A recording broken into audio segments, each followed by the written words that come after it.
Right, mate. Well, welcome back to the show. It's not been long since you Thank were on you. here. No, Uh, I but a know lot you. has happened since. It has, it has. And I know you were just in Stockholm. You've just got back, so I thought I'd ask about that. And I know you raced as well. So how did that go? I did participate race. It was great. First time I got to do that with my wife, which was a lot of fun.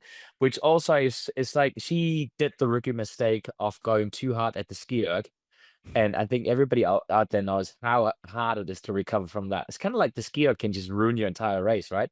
So that for the first time ever in HYROX allowed me to be the stronger doubles partner, which made it very comfortable for me, which was really nice. Nice.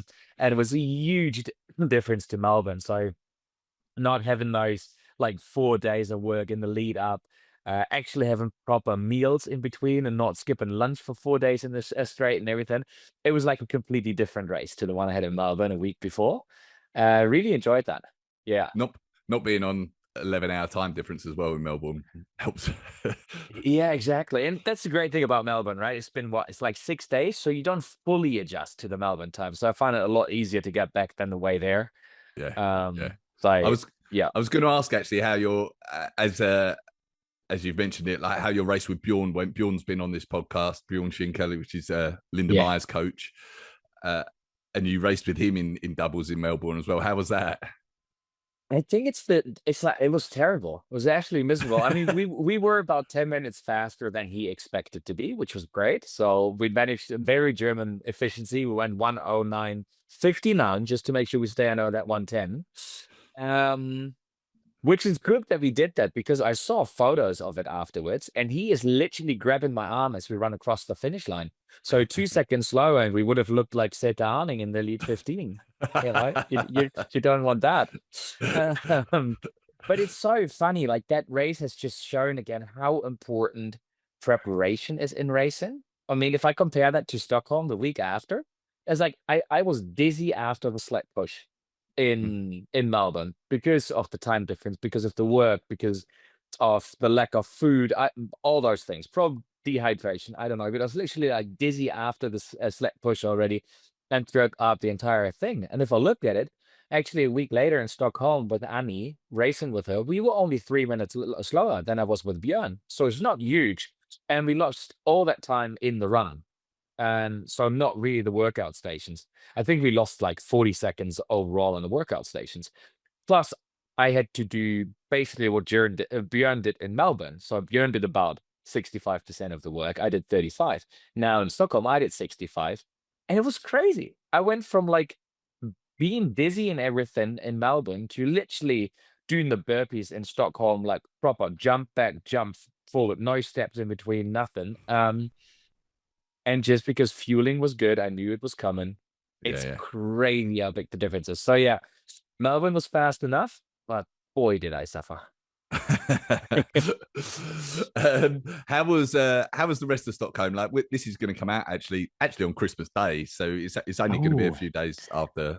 Yeah, so Merry Christmas, everyone. If it honestly, Stockholm was amazing. It was that pre-Christmas spirit. It was a great race. Like we had DJ Swar there, which is like I saw him when I walked in on breakfast. I'm like, yes, this is gonna be a good weekend. always And good. he just brought the party. And honestly, it was so great with the athletes, the spectators. I mean, you could literally play Christmas songs and they would party.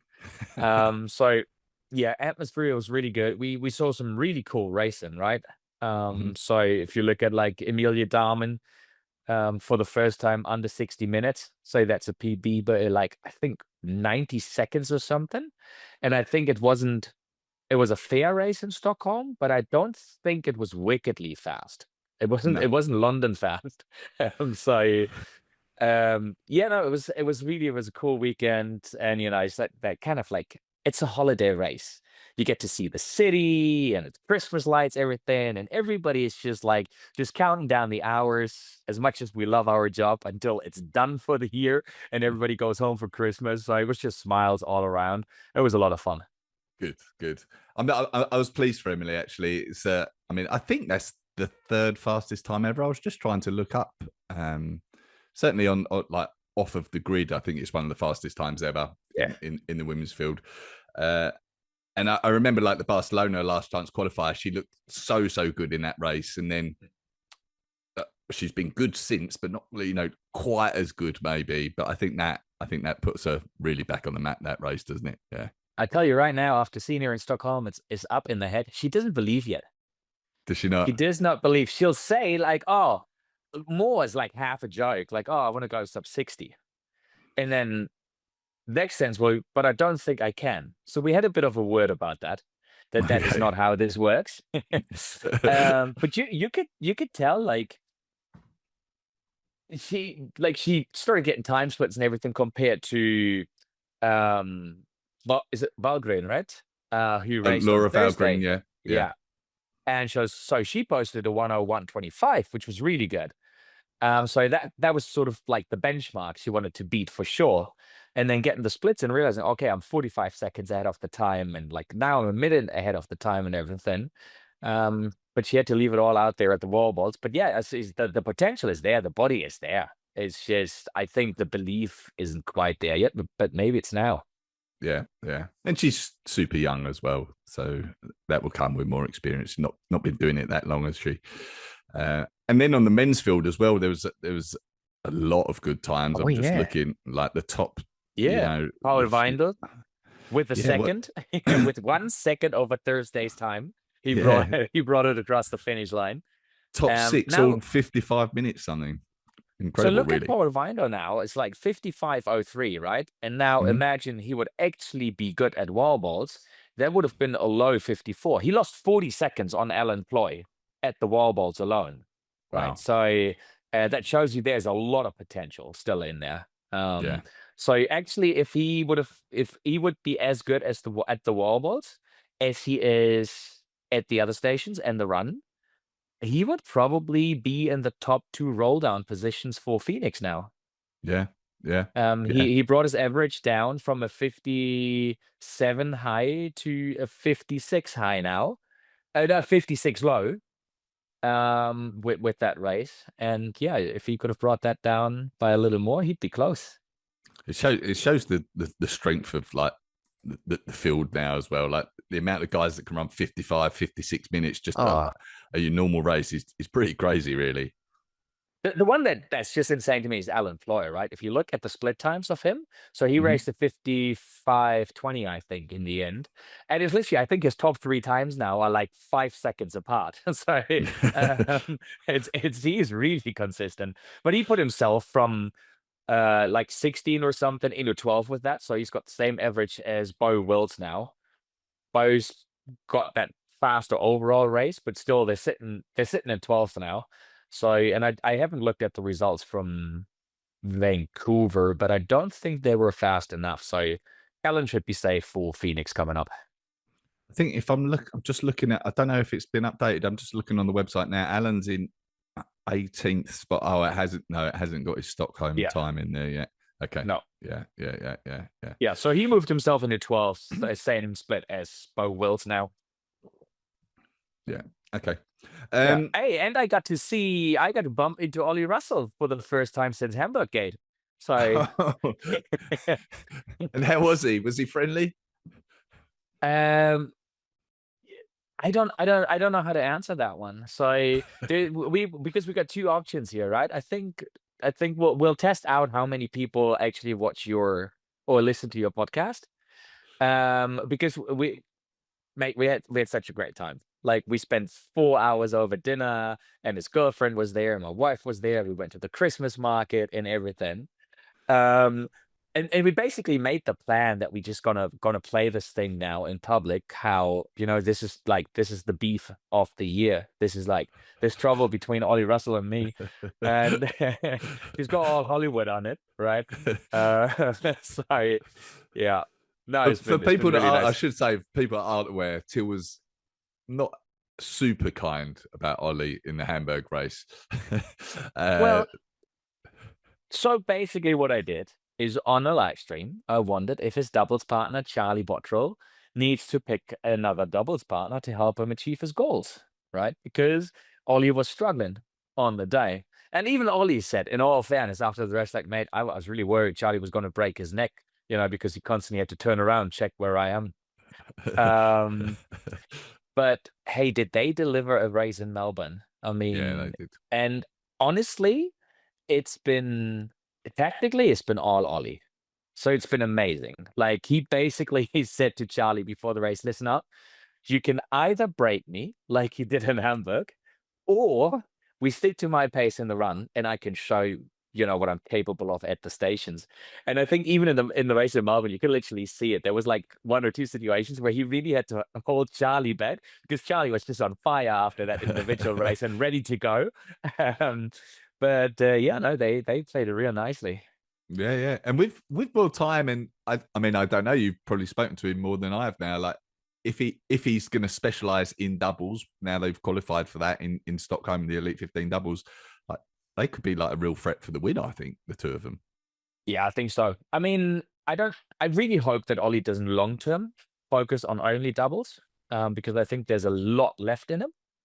But I mean, he decided not to start Stockholm individuals. He raced in wickedly fast mixed doubles with Charlie, Mm-hmm. another like on the women's side, you know, up and coming athlete, who's incredibly strong. Charlie Sell. And Yeah.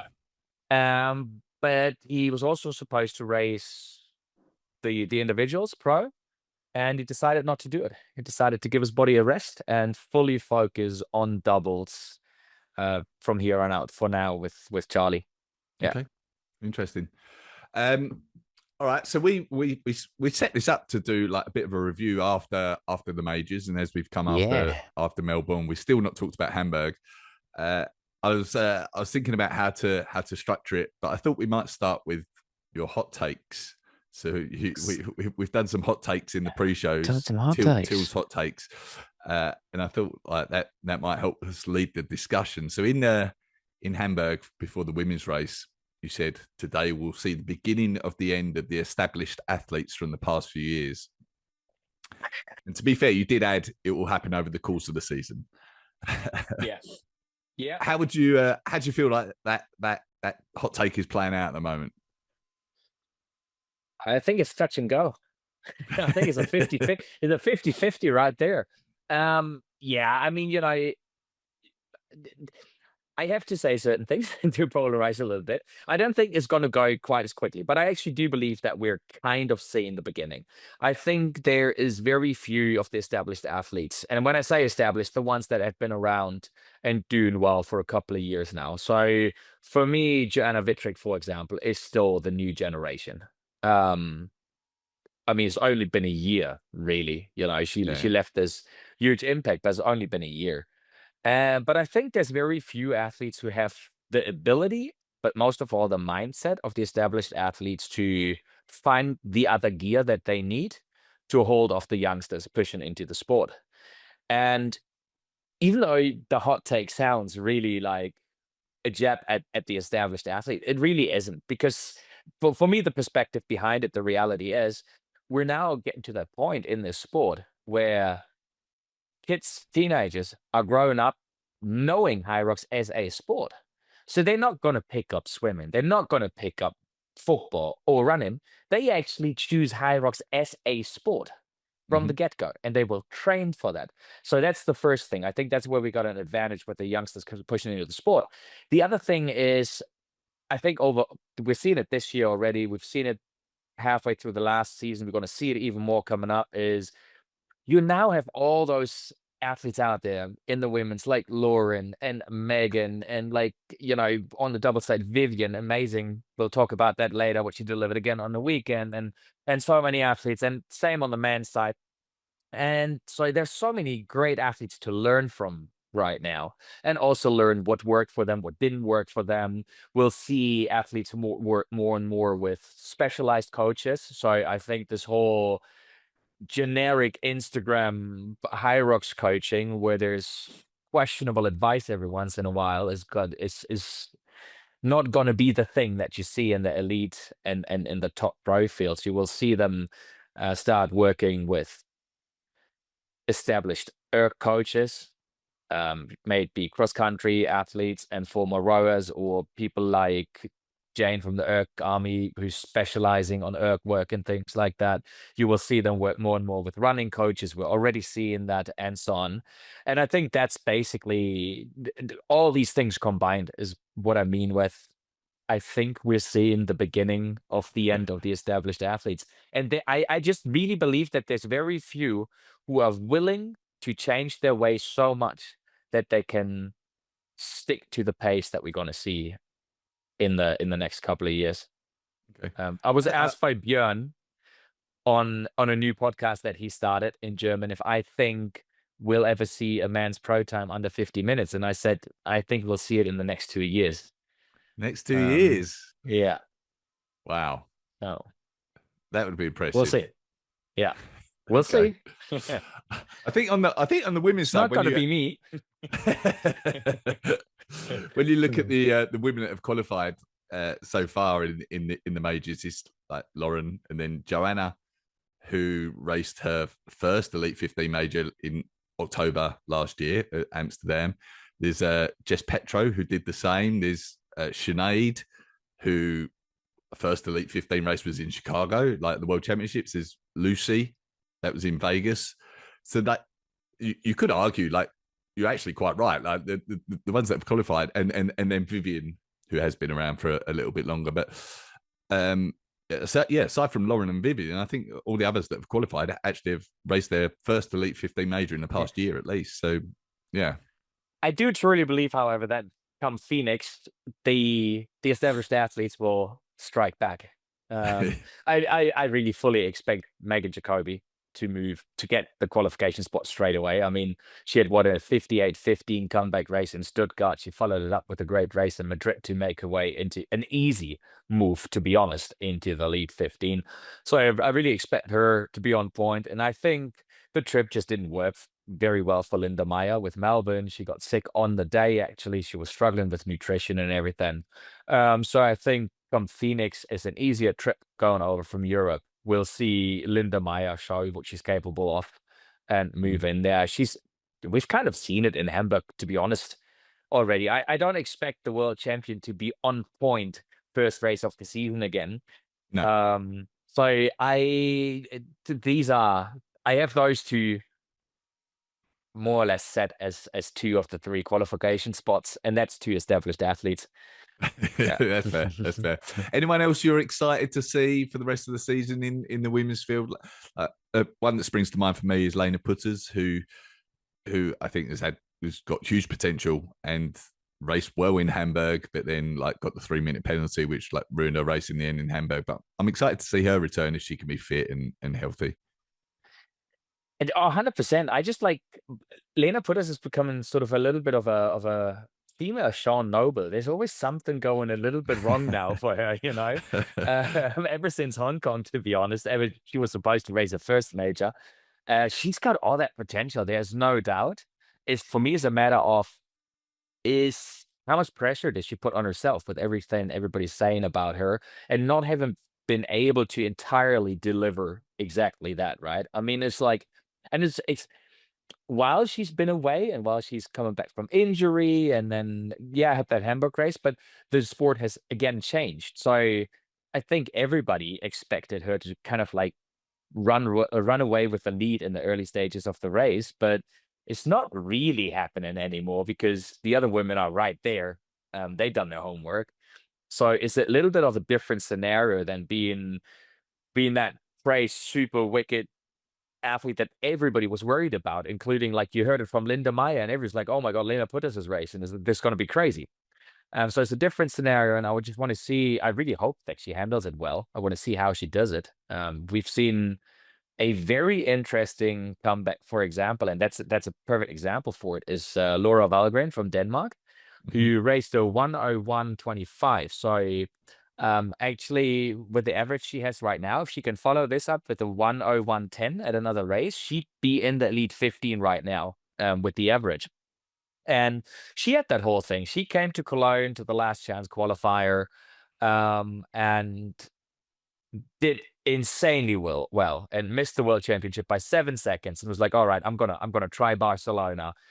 Got the time off and everything and couldn't deliver. And I think all the surprising expectations were on her, and she kind of stepped back from the whole thing and the race and trained proper, and came back with a bang now. Yeah. And there's lots out there. There's like Kat Parnell, who Oh my word. I think was only a few seconds away in Melbourne. There's like Ellie Stenfors, who we hadn't seen much of before Melbourne, and then she I think she was seventh. There's Gabrielle Nakora Baker, who's run some very impressive times. So like the field is wide on the women's side as well wide. now. I mean, like you look at Stockholm yesterday, and I'm like, Annie Emerson. It's like, what happened there? I mean, that was crazy. And even was it is Lauren Stockley? Yes, yeah, in London, yeah, who won London, and I mean, she placed. She still followed up with a 102 in Stockholm, and I really think she was very unfortunate. It wasn't going entirely her way. It looked like the sleds weren't 100% ideal for her. She seemed to suffer a little more there than the other girls, and she tipped over the kettlebell, so she got a 30-second penalty on top of that. And there seemed to be a little bit of confusion going on about what to do now, because she didn't realize it until she came back and in for the next workout, and so that might have like broken her rhythm a little bit as well. So I think still a super solid 102.10 with the penalty or something like that. So yeah, lots of potential there, for sure. Emilia Dahmen, we mentioned it, like going sub 60 for the first time. Mm-hmm. That is fast, and again, not on an elite 15 setup, but in the traffic of a race. Yeah. There's a lot of exciting athletes coming up. Yeah, absolutely. That's another one of your hot takes in Hamburg for the men's race this time was that the 2026 world champion will be in that Hamburg race, which I think basically meant you don't think Hunter will win the world championships. So how are you feeling about that now? With the way I phrased it, I feel like I always have an excuse. It's like I'll make your podcast like my honesty hour, and I'll tell you how I really see it. You never rule out Hunter, ever. It's Hunter, but Hunter's beatable. He's been beaten quite a few times now, and so if I had to put money on it, I'm sticking with. And this is, by the way, I should have clarified that in the race, but I said it at the men's individuals. This is meant for the individuals. I think Hunter is the number one favorite, whoever he races with, for the doubles world title. But I'm sticking to he is not going to win the 2026 individuals world championship. I don't see it. We've got Ronco approaching the season completely different. He set that world record in Hamburg already. He skipped the trip to Melbourne. He's playing it smart. There's no Grand Slam attempt or anything like that. Tim's proven in Melbourne how fit he is, how quickly he came back from everybody saying like, oh my God, he's not in shape in Hamburg, to deliver in that race in Melbourne. He's definitely brought the trash talk game. I mean, 100%. Yeah. And I still think he's gotten real confident. I'm still convinced that last time he broke the wall balls in Melbourne, that was literally just a show into Hunter's like, I got the time for it. I wouldn't have to, but I have the time. I must admit, when he said he broke in Chicago, and like he was looking at Hunter and he knew he had the time to break it, I was like, I don't know if I completely believed him then, but I think in Melbourne he was just super calm about it. He knew he had the time to break and did it. I really want to know what marks he had in school in math. It's like with all the oxygen depleted and all the blood in the extremities right now, how is he still calculating that? Yeah. But that was impressive. But I think, wow, right now it'll be, if they can keep it up, it'll be hard to beat Ronco or Tim.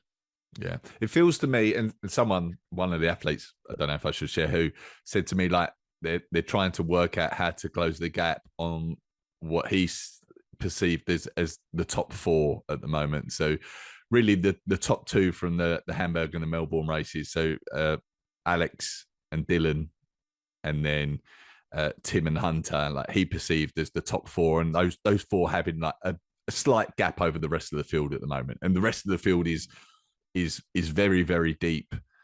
But I was thinking about it. I was like, yeah, I think those four are probably in the top four favourites for the World Championships at the moment. Would you agree with that? Yes and no.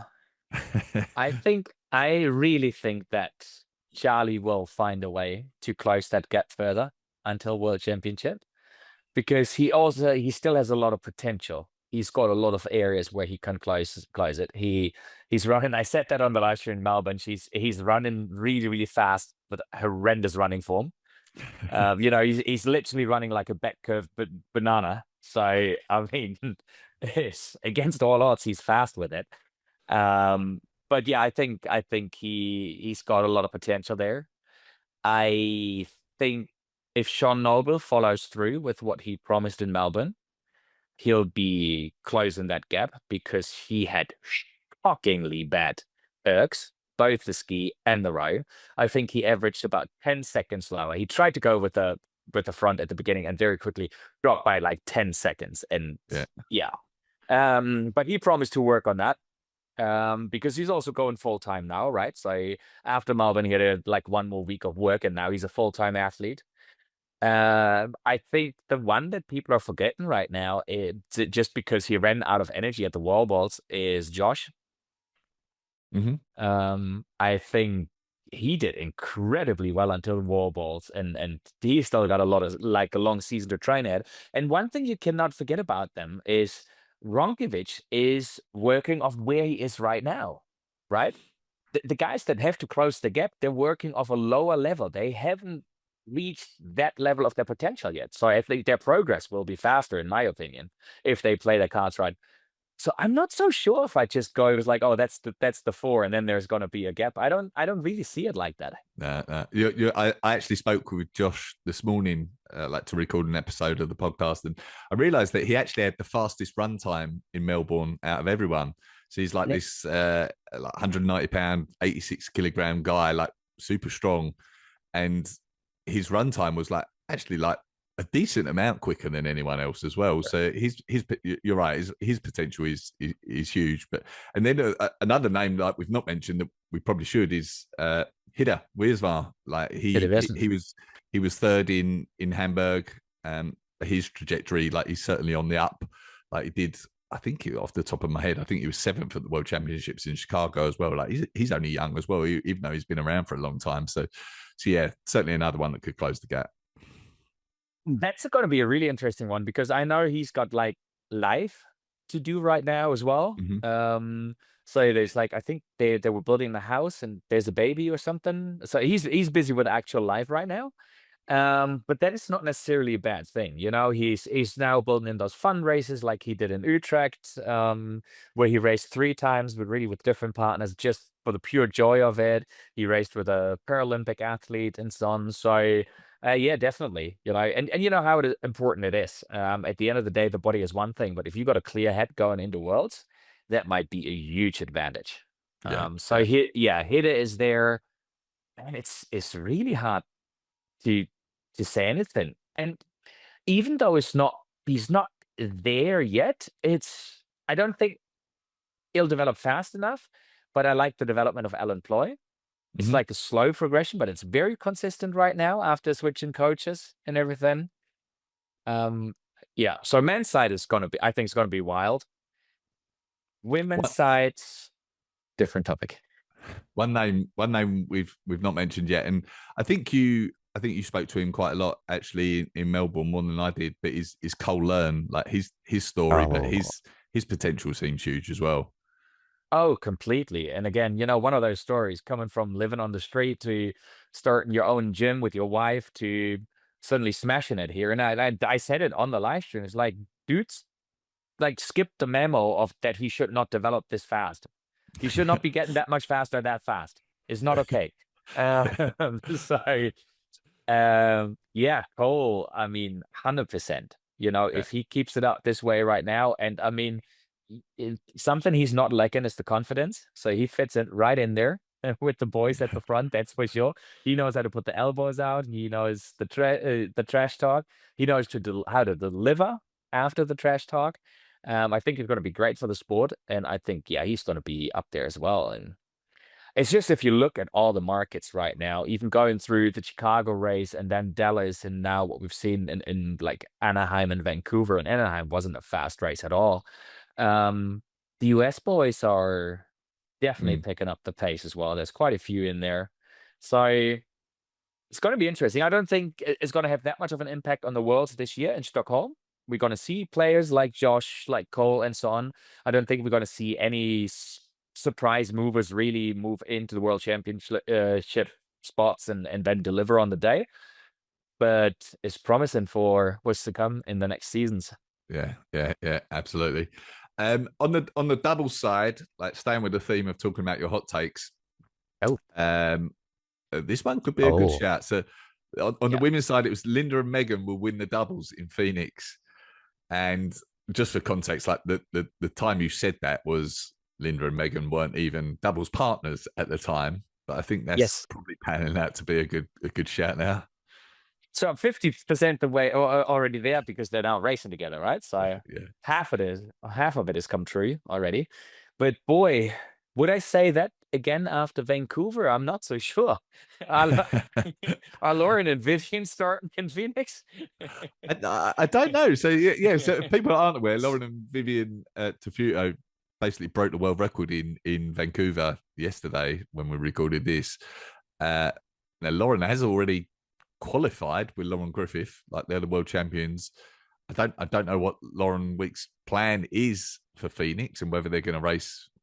Whether Lauren and Vivian will race in Phoenix. So that remains All to be I seen. know is, I mean, it looks like Vivian is a sucker for suffering. She must enjoy that. I mean, she said it again, she's got like hanging on for dear life and going with, but they work so well together. But I how that woman can go over a limit is just insane. It is crazy. And I think that's something I love about Vivian is I think the reason she works so well with Lauren and bounces back from those races is her attitude, is her mentality. Is it's not even about being tough, it's about being joyful and Mm-hmm. and grateful and having a good time. And I think that's so helpful in that scenario because I think if you were too tense as an athlete and too focused in everything, I think Lauren would just break you as a doubles partner. Yeah. Yeah. If your ego gets in the way of always being the slower doubles partner, eventually it's gonna break you. Yeah. But it is exciting on that side of things, like the Laurens or Lauren and Vivian and Lucy and Sinead, Joanna and Jess, who were the record holders. Like there's a lot of good teams there as well. I wouldn't Yeah. want to call that one, honestly. No, it's It's very hard. yeah. I think Linda and Megan will have a great shot in Phoenix to take that race, to take the win in the doubles. But I haven't seen the start field yet. So the start list, we'll see how it Are, goes. are you liking the doubles format so far this year? Like it's fairly new, like the Elite 15 doubles. Do Oh you like how yeah. it's panning out? Yeah. Oh, I this is just the beginning. I think it's super exciting to see. It's so great to see how doubles like just brings out other qualities in athletes, how important it is to have great teamwork and understanding of each other, and the tactics is a part of the sport that's still developing a little more or not as developed as the individuals racing in terms of training for it, specific training and the tactics of it and all. And we're seeing some great players. I mean, you look at the Belgian boys, what they delivered in Melbourne, and again qualify for the World Championship. On paper, as individual athletes, they're not supposed to qualify, Mm-hmm. but they work so well as a doubles, and I think that's the exciting thing to see. Yeah, and over time as it gets more exposure, like more specialization, I think it's been teased already. We haven't like shared the full details of it yet, but the new qualifying system from next season as well potentially will affect things on the doubles. Like if people have to race more in the singles, will they then not race in doubles? Will there be more specialization then? Will people choose the countries that they're racing with? But I I think that think has that's the a lot of potential. things. Yeah, yeah. There are so many things to figure out, right? I mean, it's hard to tell before we know the entire system. I got so many questions about it.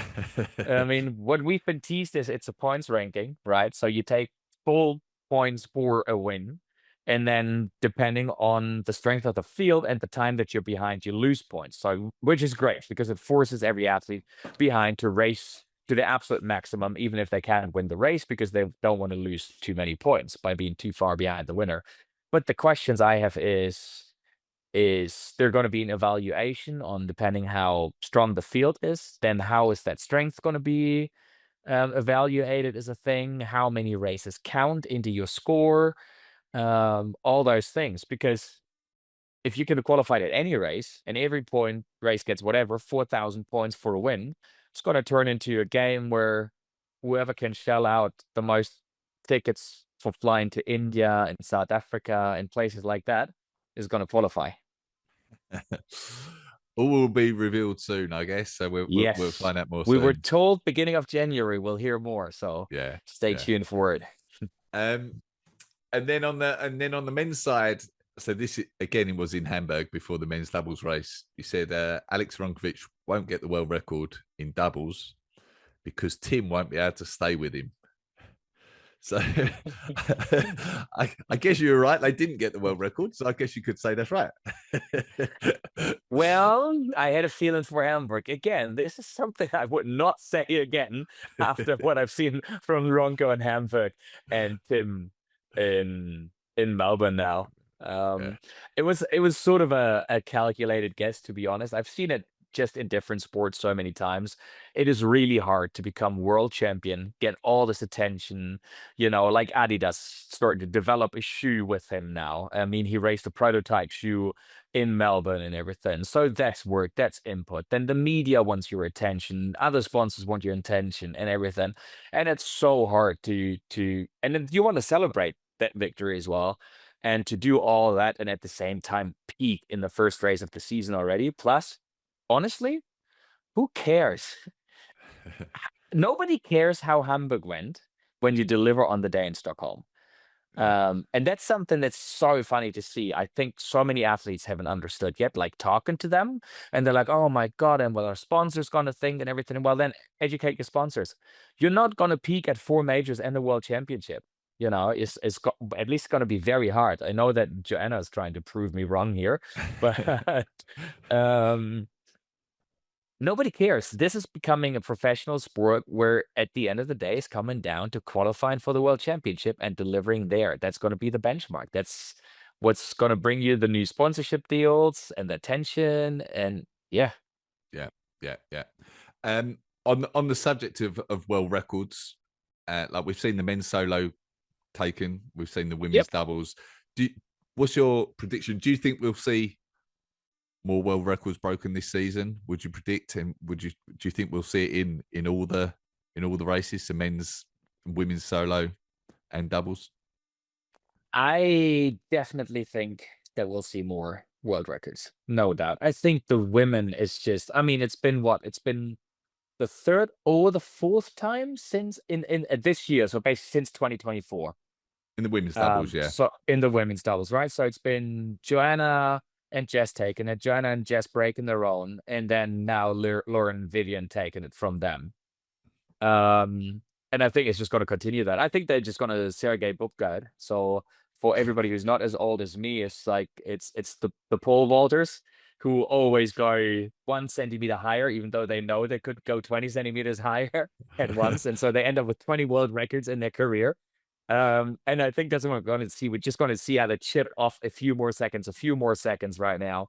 And with the sport being so young and so much potential in the training for it and everything, and now the club field getting a lot closer together, there being a lot more competition and them figuring out how, especially the doubles work. I think we'll see quite a few world records in the doubles. We'll see a few of them throughout the season. I kind of sort of have my money on that Warsaw major. Simply because if everything goes well, that is, I'm thinking this is not just about the athlete. It's about outside temperature and inside temperature, humidity in the venue and everything.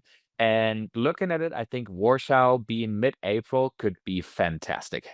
Yeah, yeah, yeah, yeah, Yeah. yeah. I think out of all of them, for me, the women's solo, which is Lauren Weeks got in Glasgow, which is, I should know off the top of my head, but 56:22. That feels like the safest out of the four of Yeah. them to me. Yeah. Like the Jonah Wetrick got 58:06 in Melbourne, so still like a minute and 40 off. Uh, Yeah. that feels like the safest. The others, I think I can see going. And it's so interesting, right? If you look at Glasgow, it was kind of an odd race, to be honest. The venue was odd with a lot of turns on the run, so it shouldn't have been that fast.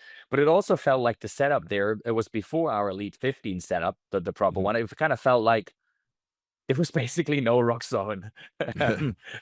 So I was a fast race overall, but And it was she also cold. It did. was cold. It was cold, very important, huge difference.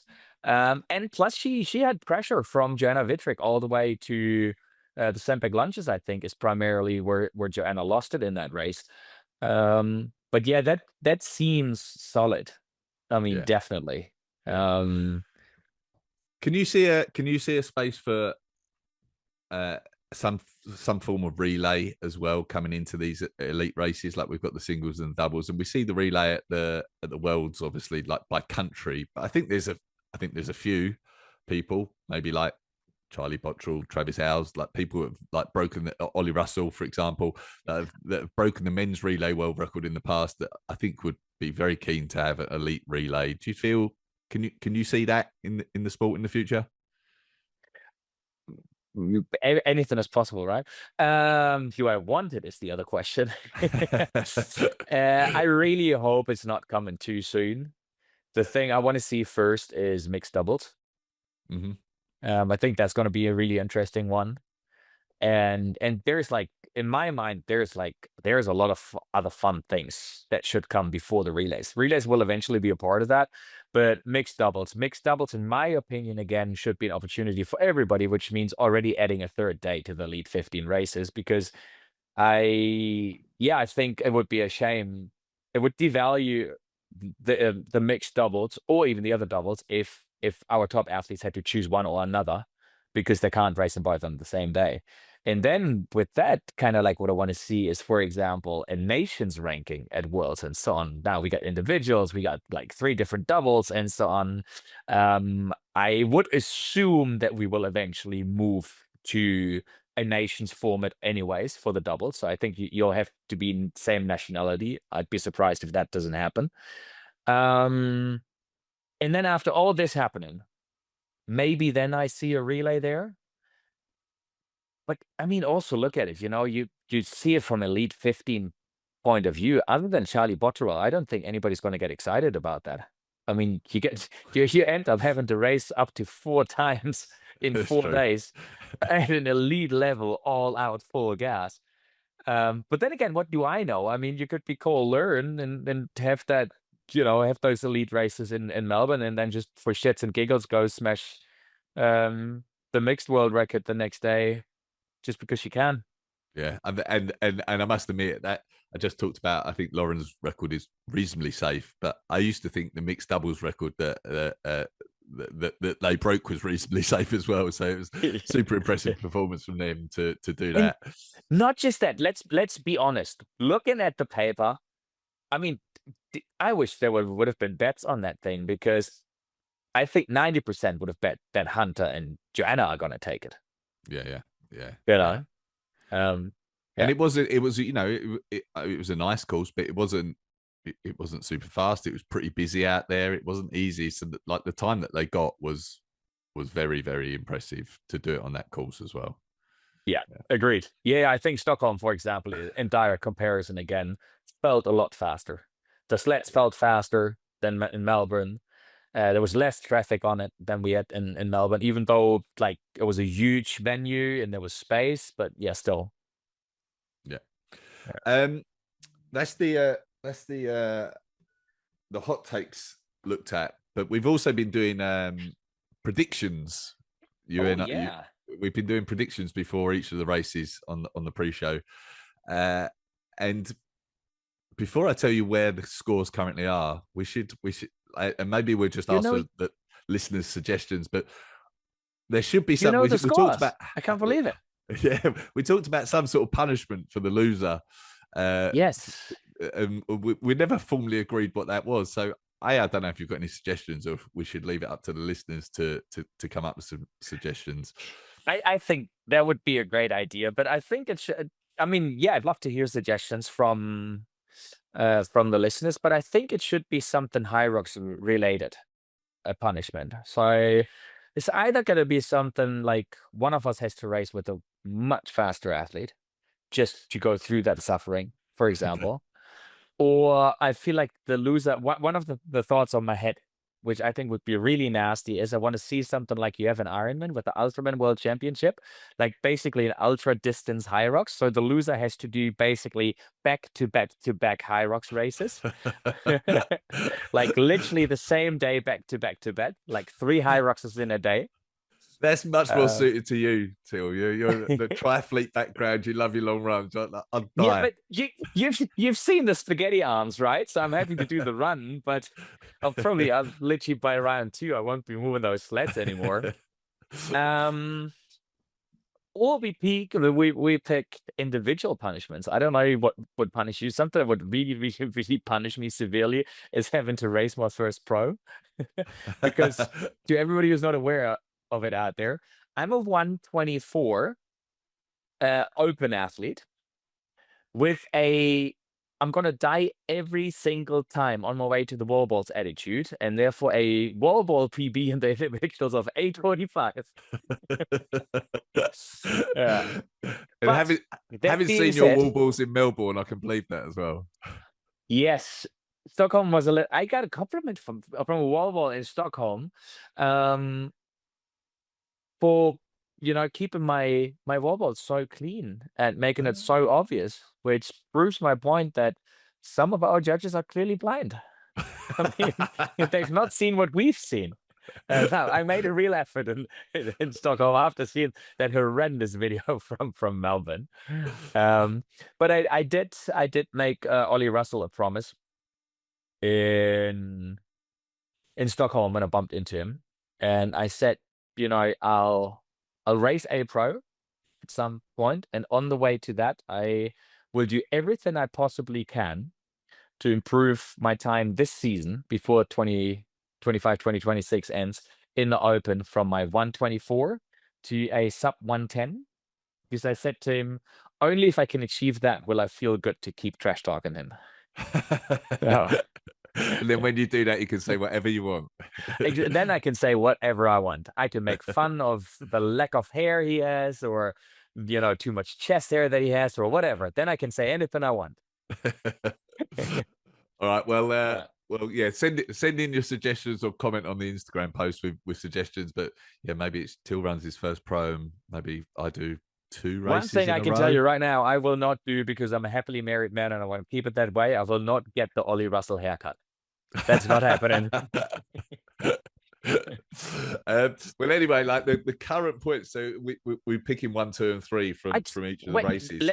I really want to know, because I think I sucked donkey balls in Hamburg, but I did fairly well in Melbourne, I think. Yeah, you did. Yeah, you clawed it back. So if we give 3 points for getting the position exactly, 1, 2, or 3, or if you and a point for if you name them on the podium and they finished on the podium. Yeah, I'm on 25 points. You're on 31 points. Yeah, baby. But that's all Melbourne. I mean, like, somebody fucked with me badly in Melbourne. And like up until, I don't know, Farmers Carriers, I had my top 3 and then something happened. I don't know what it was. But yeah, I remember doing all right in Melbourne. Yeah, you had you had Tim, Hunter, and JK, like 1, 2, 3, whereas I had Hunter, Tim, and Josh. So it was looking really good for me for a while, and then it That's right. flipped around, and so that's right. It looked really good for you for a while. It never looked really good for me because I had JK on there.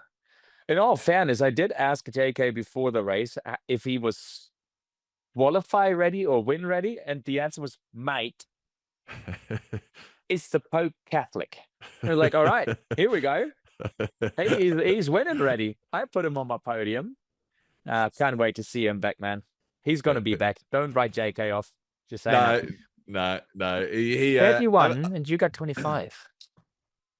say that All again. right. Yeah, 31, 25. Yeah, but you're right 25. about JK. I was looking. He like. I almost feel like JK had a bad race in Hamburg, but I looked and he finished fourth, and he said he didn't have a great race in Melbourne. But then he came back and they won the doubles the following day. So no, you certainly can't write him off at this Hey, stage. but you gotta have like an app programmer within your listeners. There's gotta be somebody. Shout out to whoever who's there. I've been playing with that for the entire time. I want a HYROX fantasy league for next season. Yeah, Where it's not just you and me, where everybody can join in. We pick our doubles, we pick our singles, and so on. That would be amazing. Whoever is developing apps out there, let's make it happen. Let's get on the phone. yeah. There's a lot of HYROX based apps now. Surely we can have a fantasy one. Exactly. Yeah.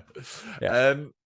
All right. Well, they're the main things I thought we could talk about. If I mean, is there anything else you wanted to cover? And secondly, I thought maybe we could talk about some like awards or things that spring to mind so far this season. So if I said to you, what's the performance of the season so far, what would you say?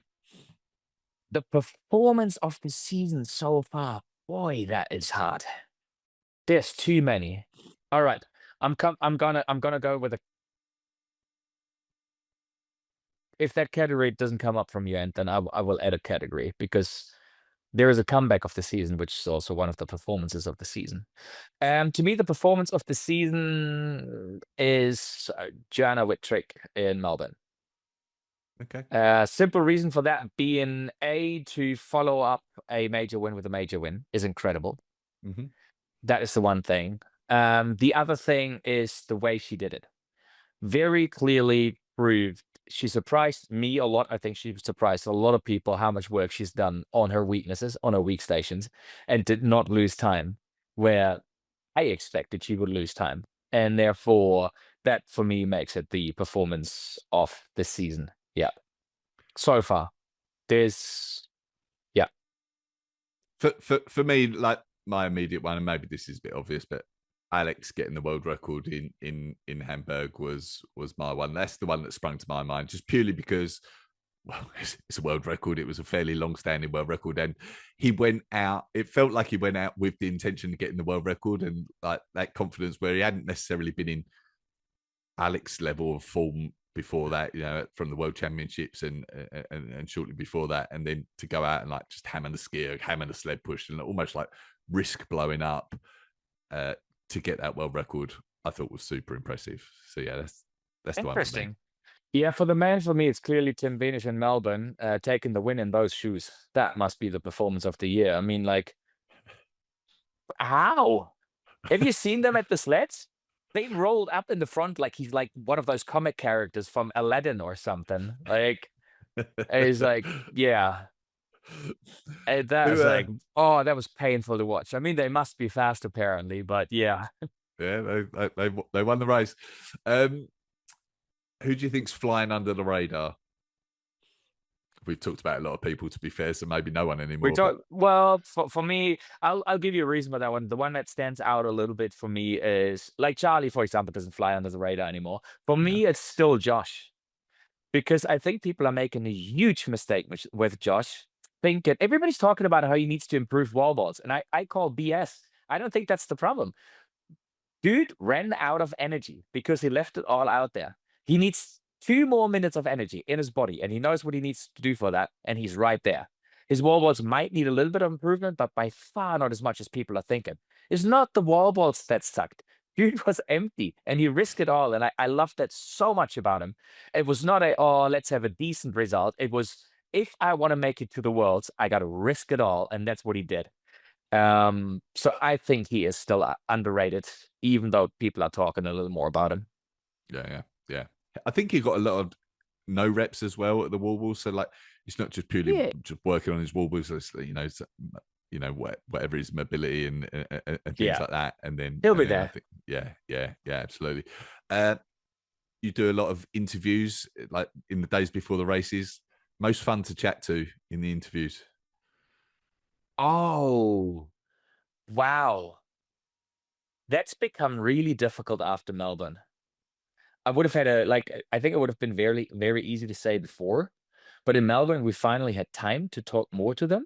And some of them, it just takes 2 or 3 questions, and then they're there.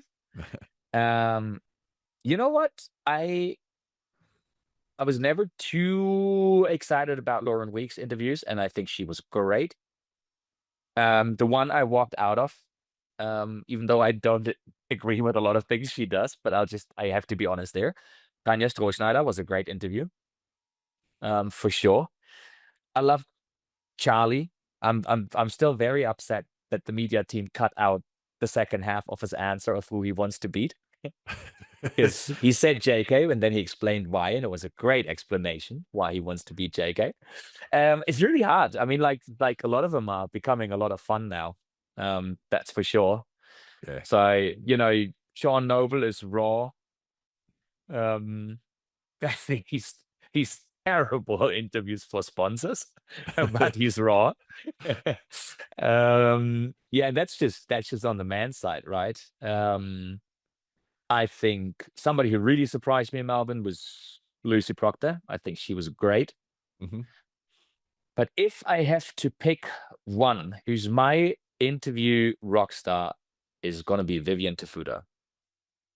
She can't but walk out happy after that interview. It's just what it is. Yeah. She's always fun. Always fun. Yeah. Oh, always. And then, and maybe you don't want to do this, but predictions for Worlds, men and women. It's very early on, isn't it? But let's see. I think it's fun to do an early on one, and it's nothing personal. It's purely looking at what we've seen so far and what we think is going to happen.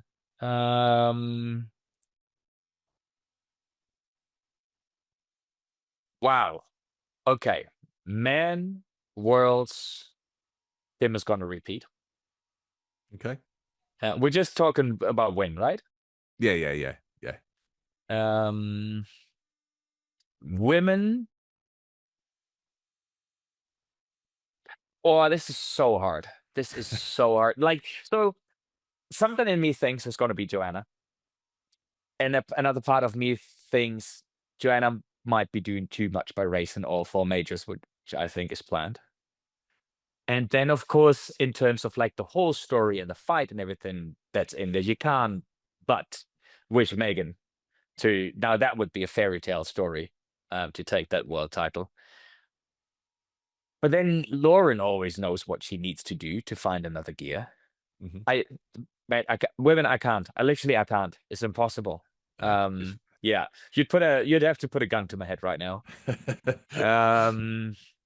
And doubles, women.